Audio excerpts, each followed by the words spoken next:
Imagine करो कि हर साल तुम्हारे बर्थडे के दिन एक पर्पल कलर का बड़ा हट्टा कट्टा एलियन तुम्हें टॉर्चर करने के लिए आता है बिना किसी रीजन के। तुम्हारा जन्मदिन हर साल तुम्हें ये खुद से सवाल करवाएगा कि मैं पैदा ही क्यों हुआ। सुनने में काफी ट्रोमाटाइज लग रहा है, राइट? क्योंकि कॉमिक्स में ये बड़ा बैंगन कलर का दरिंदा थानोस ऐसी हरकत एक डेविड नाम के बिल्कुल इनोसेंट ऑर्डिनरी बंदे के साथ करता है। इसमें थानोस एक आम इंसान डेविड को हर साल उसके बर्थडे पर परेशान करने आता है। थानोस की इस टॉर्चर के पीछे कोई बड़ा कॉस्मिक प्लान नहीं है, वो सिर्फ ये दिखाना चाहता है कि वो कितना नीच और सैडिस्टिक क्रूर हो सकता है। थानोस ने डेविड के पैदा होने से लेकर उसके बुढ़ापे तक हर साल उसकी जिंदगी नरक बनाई है। डेविड के 1 साल की उम्र में उसका पसंदीदा ब्लैंकेट चुरा लिया, 5 साल की उम्र में एक एक्सीडेंट करवाया जिसमें डेविड की पिता की मौत हो गई, 16 साल की उम्र में डेविड के फोन से उसकी गर्लफ्रेंड को गंदे मैसेज भेजे ताकि उनका ब्रेकअप हो जाए। बाद में जब डेविड सालों की मेहनत के बाद अपने फेवरेट ग्रेजुएट स्कूल में एडमिशन लेता है, तब थानोस पूरी ग्रेजुएट स्कूल को ही जला देता है।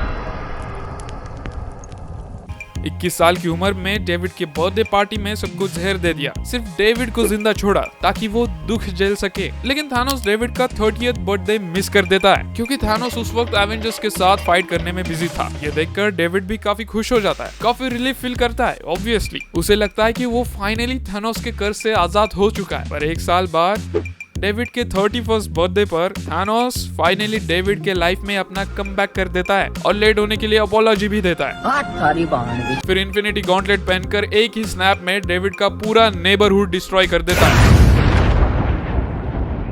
सिर्फ उसका घर छोड़ के, क्योंकि वो अकेला पड़ सके। बाद में डेविड की जॉब चली जाती है, थानोस उसकी बिल्ली को मार देता है। और जब डेविड फाइनली अपने 45th बर्थडे पर थानोस से इस सब की वजह पूछता है कि तुम ये सब क्यों करते हो, उसे लगता है शायद उसके साथ ये सब इसलिए हो रहा है क्योंकि थानोस उसमें कुछ स्पेशल देखता है या फिर उसकी विल पावर और सर्वाइवल इंस्टिंक्ट को टेस्ट कर रहा है। लेकिन थानोस उसे इंटरप्ट करके कहता है, चोदी मत करो यार। थानोस साफ कहता है कि David, I don't care, see you next year। ये कहकर डेविड का घर पानी में डुबो देता है। Hello, how are you?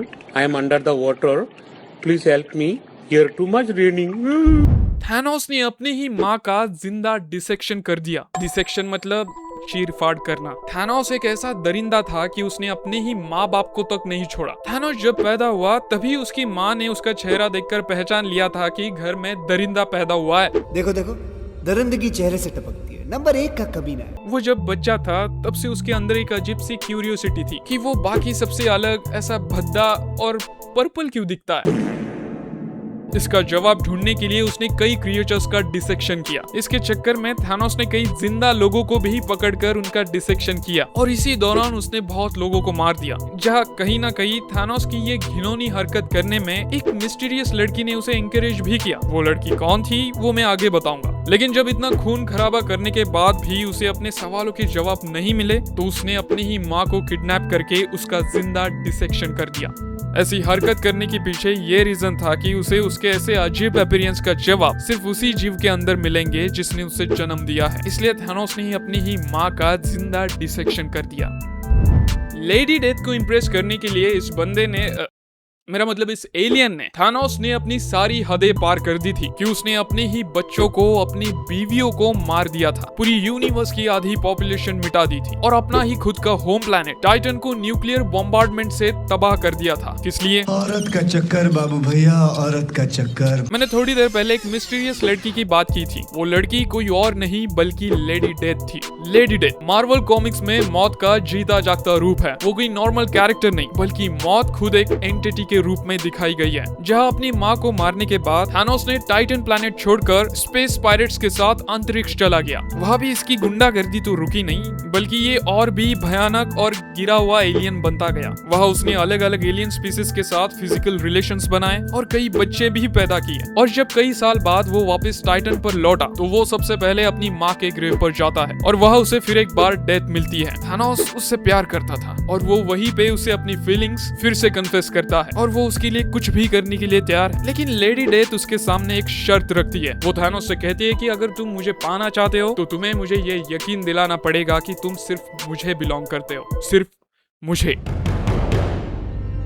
तो फिर क्या ये आशिक बैंगन अपनी आशिकी प्रूव करने के लिए पूरे यूनिवर्स में घूम के चुन चुन के अपनी सारी बीवियों और बच्चों को भी जान से मार देता है।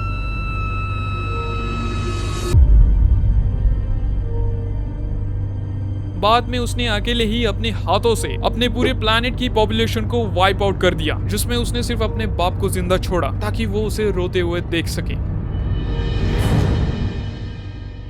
थैनोस ने हल्क को कुत्ते की तरह अपना पेट बना के रखा था। और ये तो कुछ नहीं, असली घिनौनी हरकत तो मैं आगे बताऊंगा। थैनोस विंस में एक ऐसी अल्टरनेट फ्यूचर टाइमलाइन दिखाई गई है जहां किंग थैनोस यूनिवर्स के लगभग सभी सुपर हीरोज को मार देता है। इसी दौरान वो हल्क को नहीं मारता, उसे छोड़ देता है, बल्कि वो उसे अपने दरबार की एक अंधेरी गुफा में एक जानवर की तरह जंजीरों से बांधकर अपना पेट बना लेता है। थैनोस का पागलपन इस हद तक दिखाया गया है कि उन बैटल्स में मरे हुए एवेंजर्स और बाकी हीरोज के बचे कुचे अवशेष यानी रिमेन्स और उनकी हड्डियां वो हल्क को खाने के लिए फेंकता है। इस टाइमलाइन में हल्क पूरी तरह से थैनोस के कंट्रोल में रहता है। वैसे तो थैनोस ने ऐसी और भी कई घिनौनी हरकतें कर रखी है, और ज्यादातर लेडी डेथ को पाने के लिए ही, जहां इन दोनों का तो ये सिलसिला तो चलता ही रहेगा, लेकिन वीडियो इतनी देर तक नहीं चल पाई, इसलिए फिलहाल हम ये वीडियो यही खत्म कर देते हैं। और अगर आप में से कुछ लोग मेरी वीडियो यहाँ तक देख रहे हो तो मैं उन्हें सिर्फ यही कहना चाहूंगा कि सब्सक्राइब